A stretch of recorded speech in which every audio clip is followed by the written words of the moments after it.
भगवान शिव का तीसरा ज्योतिर्लिंग है महाकालेश्वर। यह ज्योतिर्लिंग मध्य प्रदेश के उज्जैन नगर में स्थित है, जो कि क्षिप्रा नदी के तट पर है। उज्जैन को प्राचीन काल में उज्जैनी के नाम से जाना जाता था। इसे अवंतिकापुरी भी कहा जाता था। एक समय की बात है, उज्जैनी में राजा चंद्रसेन राज्य करते थे। वह शिव के परम भक्त थे। एक दिन श्रीकर नामक एक 5 वर्ष का गोप बालक अपनी माँ के साथ उधर से गुजर रहा था। राजा का शिव पूजन देखकर उसे बहुत आश्चर्य हुआ और कौतूहल हुआ। वह स्वयं उसी प्रकार की सामग्रियों से शिव पूजन करने के लिए ललायित हो उठा।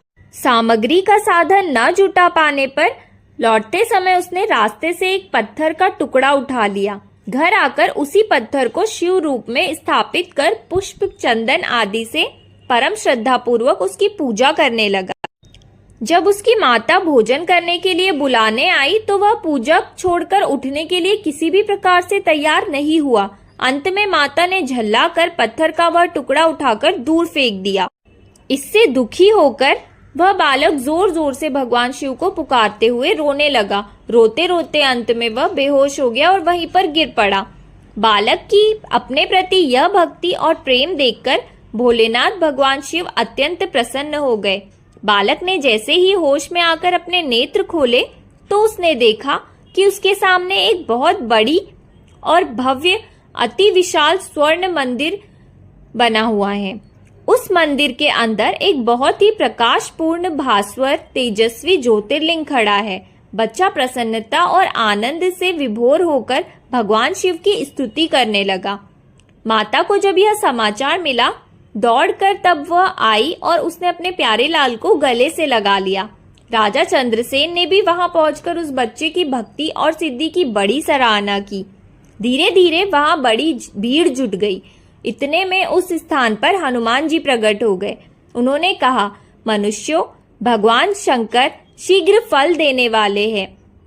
इस बालक की भक्ति से प्रसन्न होकर उन्होंने इसे ऐसा फल प्रदान किया है जो बड़े बड़े ऋषि मुनि करोड़ों जन्मों की तपस्या से भी प्राप्त नहीं कर पाते।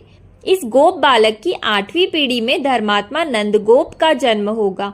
द्वापर युग में भगवान विष्णु कृष्ण अवतार लेकर उनके वहां तरह तरह की लीलाएं करेंगे। हनुमान जी इतना कहकर अंतर्ध्यान हो गए। उस स्थान पर नियम से भगवान शिव की आराधना करते हुए अंत में श्रीकर गोप और राजा चंद्रसेन शिवधाम को चले गए।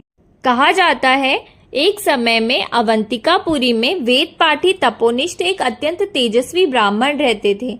एक दिन दूषण नामक एक अत्याचारी असुर उनकी तपस्या में विघ्न डालने के लिए वहां आए। ब्रह्मा जी से वर प्राप्त कर वह बहुत ही शक्तिशाली हो गया था। उसके अत्याचार से चारों ओर त्राही त्राही मची हुई थी। ब्राह्मण को कष्ट में पड़ा देखकर प्राणी मात्र का कल्याण करने वाले भगवान शंकर वहां प्रकट हो गए।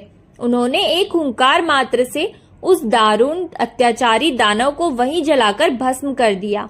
भगवान वहां हुंकार सहित प्रकट हुए थे, इसलिए उनका नाम महाकाल पड़ गया। इसलिए परम पवित्र ज्योतिर्लिंग को महाकाल के नाम से जाना जाता है। भगवान शिव का चौथा ज्योतिर्लिंग है ओमकारेश्वर। यह ज्योतिर्लिंग मध्य प्रदेश में पवित्र नर्मदा नदी के तट पर स्थित है। इस स्थान पर नर्मदा के 2 धाराओं में विभक्त हो जाने से बीच में एक टापू भी बनता है। इसे मांधाता पर्वत या शिवपुरी कहा जाता है। इस ओमकारेश्वर ज्योतिर्लिंग के 2 स्वरूप है। एक को ममलेश्वर के नाम से जाना जाता है और दूसरे को ओमकारेश्वर। इसके बारे में कहा जाता है, एक बार विंध्य पर्वत ने पार्थिव अर्चना के साथ भगवान शिव की 6 मास तक कठिन उपासना की। उनकी इस उपासना से प्रसन्न होकर भूत भावन शंकर जी वहां प्रकट हो गए। उन्होंने विंध्य को उनके मनवांछित वर प्रदान किए। विंध्याचल की इस वर प्राप्ति के अवसर पर वहां बहुत से ऋषिगण और मुनि भी पधारे और उनकी प्रार्थना पर शिवजी ने अपने ओमकारेश्वर नामक लिंग के 2 भाग किए। एक का नाम ओमकारेश्वर और दूसरे का अमलेश्वर पड़ा। दोनों लिंगों का स्थान और मंदिर अलग होते हुए भी दोनों की सत्ता और स्वरूप एक ही माना गया है।